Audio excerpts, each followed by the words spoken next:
lanjutkan tentang membahas tentang pembukaan Undang-Undang Dasar ya. Intinya tentang Undang-Undang Dasar. Memaknai pembukaan Undang-Undang Dasar dan Undang-Undang Dasarnya. Gitu. Kemarin kita sudah terlihat ya. Nah, kemarin kita sudah membahas tentang apa namanya ini pembukaan Undang-Undang Dasar, maknanya, makna peralenianya ya. Kita kemarin sudah membahas makna peralenianya. Alenia pertama maknanya adalah pernyataan kemerdekaan adalah hak asasi seluruh bangsa. Gitu. Kemudian alenia kedua adalah perjuangan bangsa Indonesia telah mencapai tingkat yang menentukan. Kemudian yang ketiga, memuat cita-cita Indonesia. Yang alenia kedua itu memuat cita-cita Indonesia.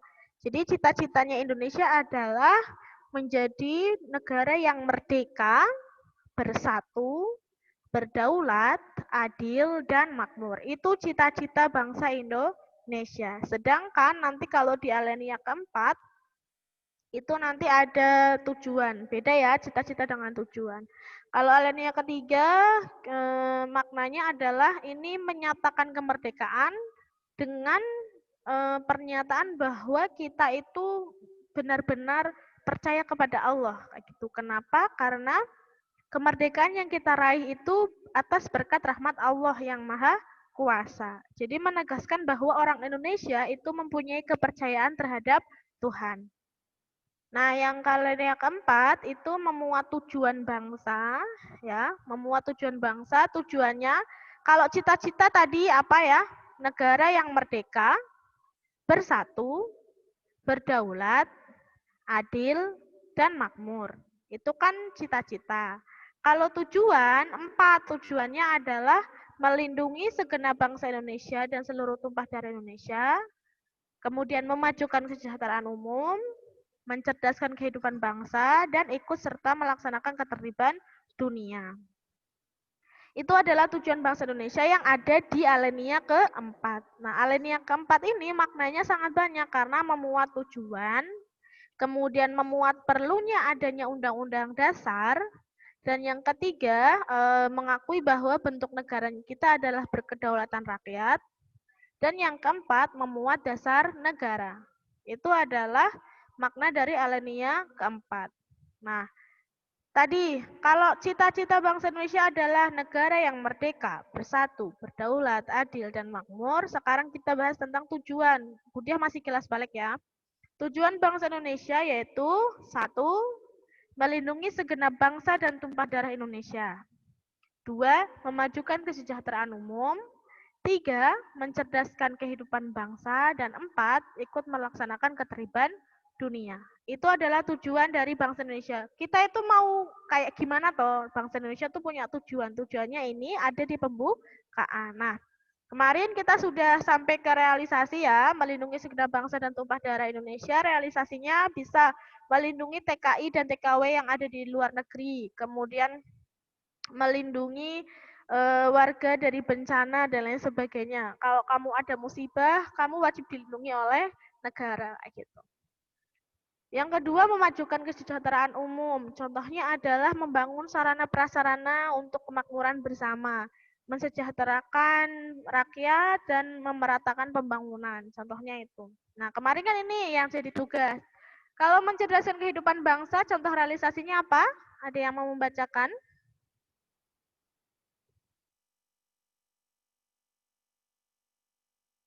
Contoh realisasi dari mencerdaskan kehidupan bangsa. Apa yang dilakukan pemerintah? Aku, Bu. Ya, apa? Seluruh masyarakat memperoleh pendidikan yang layak, memberikan fasilitas gratis dalam pendidikan, serta memberikan beasiswa kepada siswa berprestasi. Oke, pintar. Itu ya. Jadi pemerintah itu menyediakan fasilitas pendidikan, kemudian memberikan beasiswa. Selain itu juga mengadakan lomba-lomba karena lomba-lomba itu sebagai sarana untuk mengembangkan diri, bukan hanya lomba akademik, tetapi juga lomba seni, dan keterampilan yang lainnya. Itu adalah dalam rangka untuk mencerdaskan kehidupan bangsa. Gitu ya. Yang keempat, melaksanakan ketertiban dunia. Ada yang mau membacakan gantian selain Dinda? Ikut dalam misi perdamaian PBB. Terus? Ada lagi? Mengikuti hukum yang berlaku. Mengikuti hukum yang berlaku. Habis itu?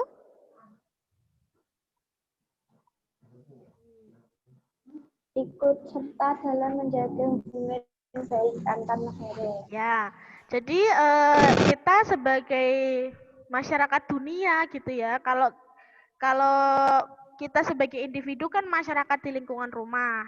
Nah, kalau negara juga punya masyarakat gitu ya. Jadi dalam menjaga hubungan dalam antar masyarakat itu kita tidak boleh ikut dalam perang kayak gitu ya. Jadi sebisa mungkin melaksanakan ketertiban dunia, membantu negara-negara yang kesusahan seperti Indonesia kemarin membantu Palestina gitu ya.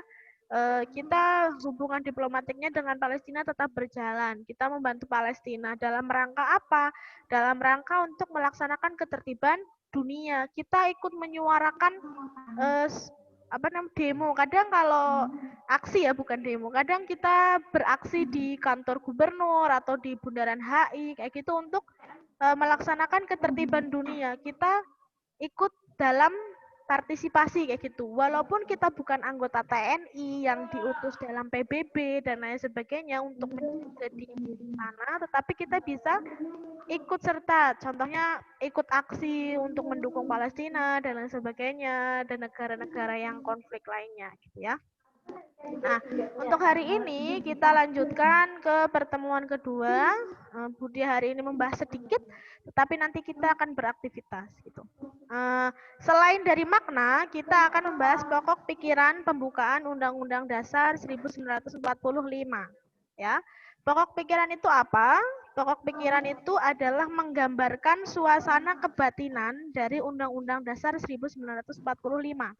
Jadi Undang-Undang Dasar itu isinya, suasana batinnya, batin itu kan isi ya. Isinya undang-undang, pasal-pasal itu memuat 4 pokok pikiran. Gitu ya. Memuat 4 pokok pikiran. Jadi nanti pasal 1 itu pokok pikiran apa? Pasal 2 itu pokok pikiran apa? Pasal 4 pokok pikiran apa? Nah, pokok pikirannya ada 4. Yang pertama adalah pokok pikiran persatuan. Isinya adalah negara melindungi segenap bangsa Indonesia dan seluruh tumpah darah Indonesia dengan berdasar persatuan. Pokok pikiran persatuan adalah melindungi bangsa Indonesia dan seluruh tumpah darah Indonesia dengan berdasarkan persatuan. Itu pokok pikiran pertama. Ya. Diingat, pertama adalah persatuan, yang kedua adalah pokok pikiran keadilan sosial. Jadi, negara hendak mewujudkan keadilan sosial bagi seluruh rakyat Indonesia. Itu adalah pokok pikiran keadilan sosial. Jadi nanti kita bahas satu persatu pasal dari Undang-Undang Dasar. Kita lihat pasal-pasal itu masuk ke pokok pikiran mana kayak gitu ya. Isinya itu masuk ke pokok pikiran mana. Yang pertama pokok pikiran persatuan. Yang kedua, pokok pikiran keadilan sosial. Yang ketiga, pokok pikiran kedaulatan rakyat. Jadi, sistem pemerintahannya berdasarkan rakyat. Gitu ya. Pemerintahan kedaulatan rakyat adalah pemerintahan dari rakyat, oleh rakyat, dan untuk rakyat. Itu pokok pikiran ketiga. Yang keempat adalah pokok pikiran ketuhanan. Negara berdasarkan atas ketuhanan yang Maha Esa menurut dasar kemanusiaan yang adil dan beradab. Gitu ya. Jadi diulangi, pokok pikiran pembukaan Undang-Undang Dasar ada 4. Sama seperti maknanya, alenianya juga ada 4. Makna alenia ada 4. Kemudian pokok pikiran juga ada 4. Yang pertama, pokok pikiran persatuan. Yang kedua, pokok pikiran keadilan sosial. Yang ketiga, pokok pikiran kedaulatan rakyat. Yang keempat adalah pokok pikiran ketuhanan. Paham ya sampai sini ya? Nah, pokok pikiran ini kemudian menjadi dasar hukum bagi semua sumber hukum di Indonesia. Penjabarannya berada dalam pasal-pasal Undang-Undang Dasar. Nah, nanti ketika pokok pikiran ini sudah dijabarkan di Undang-Undang Dasar, Undang-Undang Dasar menjadi dasar untuk undang-undang yang lainnya. Gitu ya. Nah, coba silahkan dibuka bukunya halaman 45. Buku paket halaman 45.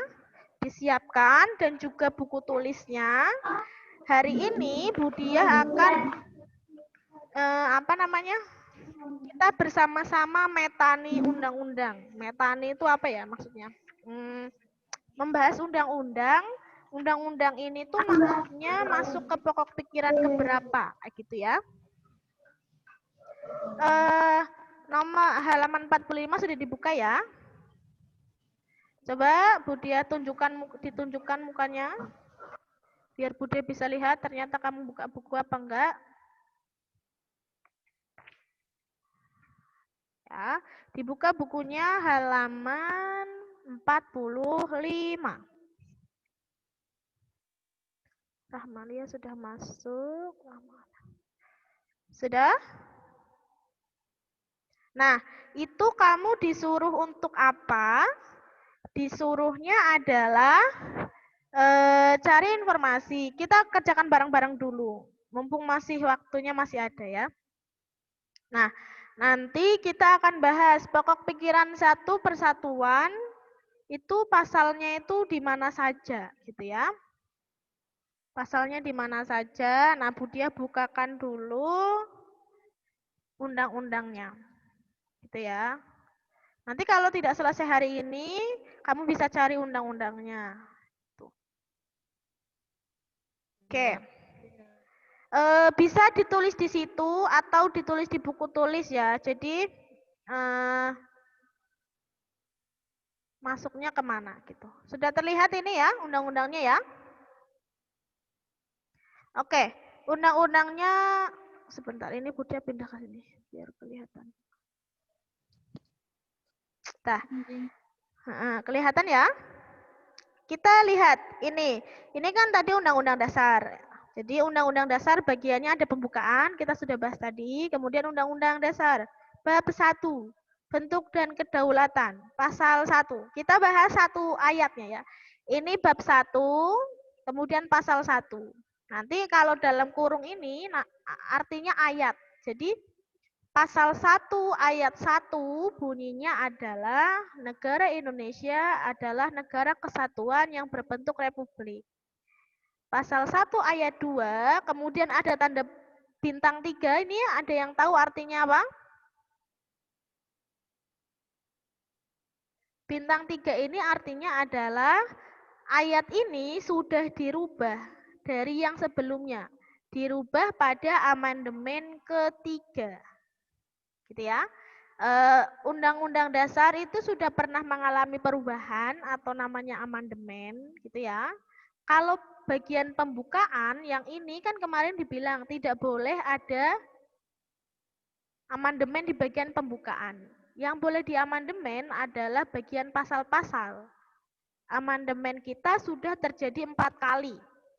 Nah, tanda bintang ini artinya adalah ayat ini sudah diamandemen di amandemen ketiga.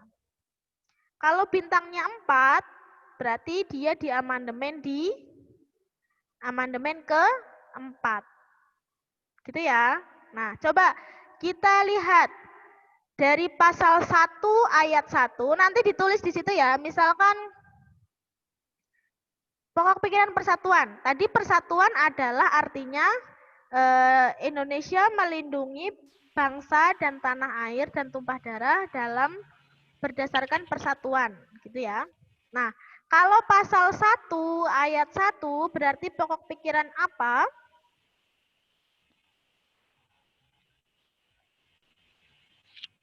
Persatuan. Berarti pokok pikiran persatuan. Berarti di halaman 45 kamu isi ya. Ini nanti banyak pasalnya. Jadi tulisannya kecil-kecil aja nggak apa-apa. Bagian persatuan, pasal-pasal dalam Undang-Undang Dasar Republik Indonesia tahun 45 adalah nomor 1, persatuan diisi pasal 1 ayat 1. Gitu ya, diisi di buku, sudah pasal 1 ayat 1. Disingkat nggak apa-apa. 1,1 gitu. Maksudnya artinya adalah pasal 1 ayat 1. Boleh begitu.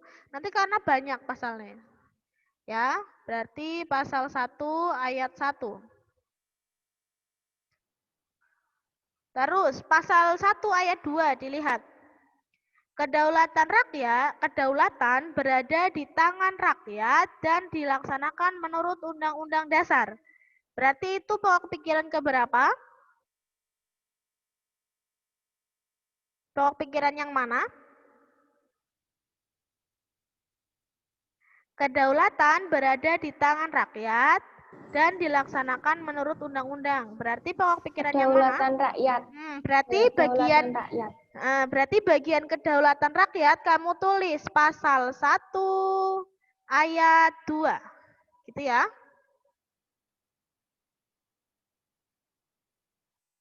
Paham? Paham ya? Kemudian pasal 1 ayat 3 masuknya kemana coba? Negara Indonesia adalah negara hukum.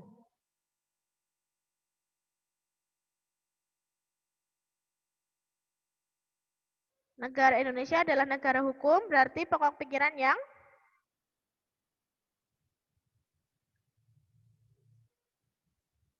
yang persatuan, keadilan sosial, kedaulatan rakyat, atau ketuhanan.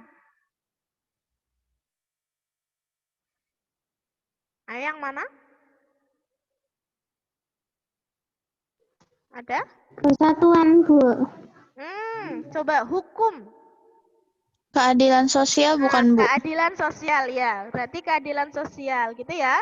Jadi yang bagian keadilan sosial ditulis pasal 1 ayat 3. Gitu ya. Paham ya? Nah, sekarang lanjut ke bab 2, Majelis Permusyawaratan Rakyat. Kita lihat ada berapa ayat ya? Oke. Pasal 2 dulu. Nah, pasal 2 Majelis Permusyawaratan Rakyat. Pasal 2 ayat 1, Majelis Permusyawaratan Rakyat terdiri atas anggota Dewan Perwakilan Rakyat, anggota Dewan Perwakilan Daerah yang dipilih melalui pemilihan umum dan diatur lebih lanjut dengan undang-undang. Ayat 2, MPR bersidang sedikitnya sekali dalam 5 tahun di ibu kota negara. Kemudian yang ketiga, segala putusan Majelis Permusyawaratan Rakyat ditetapkan dengan suara yang terbanyak. Berarti ini yang mana? Pokok pikiran yang mana? Dari 3 ayat ini, sama ini. Pasal 2 ayat 1 sampai 3 isinya sama. Tentang apa? Pokok pikiran yang mana? Yang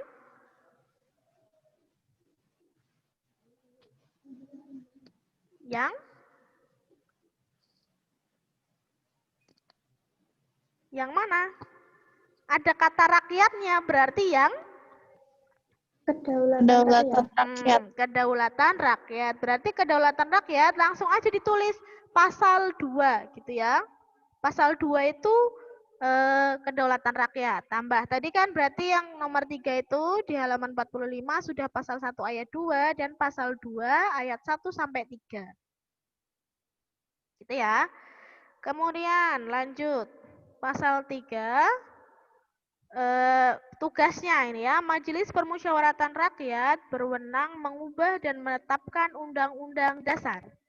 Nah, dari sini kamu tahu, berarti yang boleh merubah undang-undang dasar adalah MPR. Gitu ya.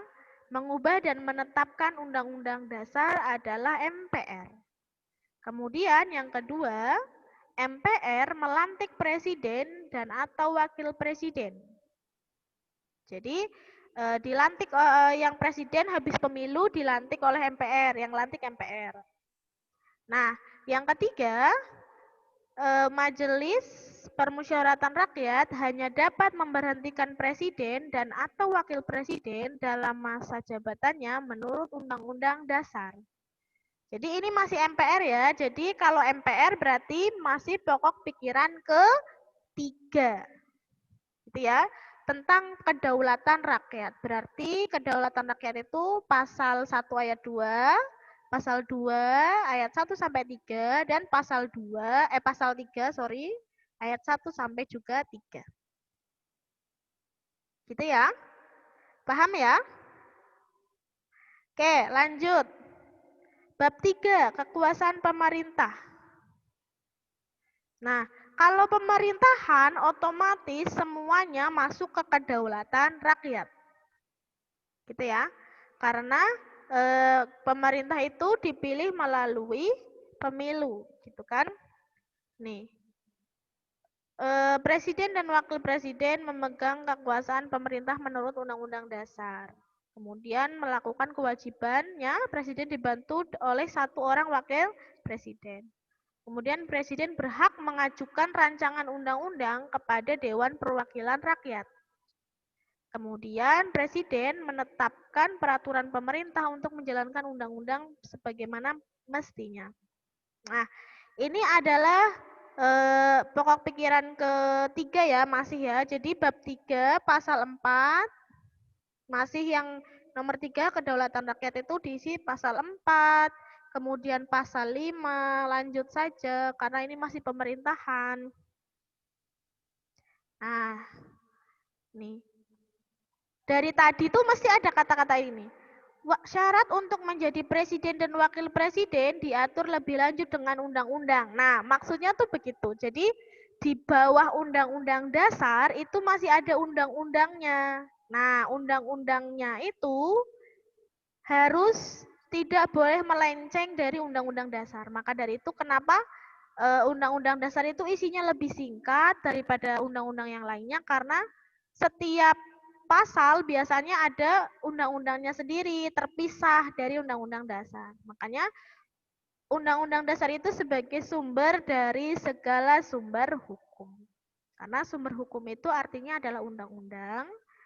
Nah, undang-undang yang lainnya itu harus sesuai dengan undang-undang dasar. Makanya ada kata-kata diatur lebih lanjut dengan undang-undang. Pasal 6A, presiden dan wakil presiden dipilih dalam satu pasangan secara langsung oleh rakyat. Berarti masih kedaulatan rakyat ya. Jadi pasal 6, pasal 5, pasal 6A masih kedaulatan rakyat. Ini masih kedaulatan rakyat. Lanjut, kita percepat, masih presiden, berarti pasal 7 juga kedaulatan rakyat. Nah nih, presiden pasal 7A nih. Presiden dan atau wakil presiden dapat diberhentikan pada masa jabatannya oleh MPR atas usul DPR, baik apabila terbukti telah melakukan pelanggaran hukum berupa pengkhianatan terhadap negara, korupsi, penyuapan, tindak pidana berat lainnya, atau perbuatan tercela, maupun apabila terbukti tidak lagi memenuhi syarat sebagai presiden dan wakil presiden. Jadi presiden itu bisa dipecat ya, intinya bisa dipecat kalau beliau melanggar hukum berupa pengkhianatan, korupsi, penyuapan, tindak pidana berat lainnya. Itu bisa dipecat dari jabatannya. Ini berarti masih kedaulatan rakyat karena yang memecat adalah MPR, wakil dari rakyat gitu ya. Masih sampai pasal 7 semuanya kita lewati berarti. Kemudian presiden tidak dapat membekukan, membubarkan DPR, karena DPR itu dipilih oleh rakyat, makanya presiden tidak berhak, gitu ya. Nah, sampai pasal 8 masih presiden, berarti masih kedaulatan rakyat. Nah, ini masih kedaulatan rakyat sampai pasal 13, 14.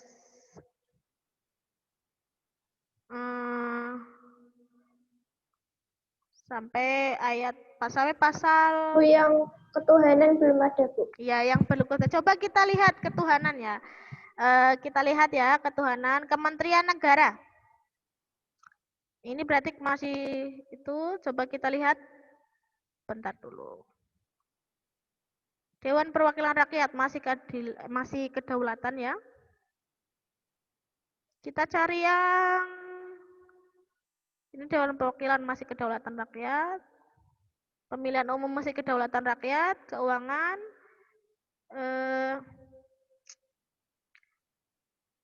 bentar. Pasal 27 kalau nggak salah. Nah nih. Bukan. Pasal hak asasi manusia. Yang ketuhanan. 20. Mana tuh? Nah nih, pasal 28 ya. 28. Setiap orang berhak memeluk agama dan beribadat menurut agamanya, memilih pendidikan dan pengajaran, memilih pekerjaan, memilih kewarganegaraan, memilih tempat tinggal, serta berhak kembali. Jadi ini ya, pasal 28 berarti itu untuk yang pokok pikiran ketuhanan ya, diisi pasal 28E ayat 1 sampai ayat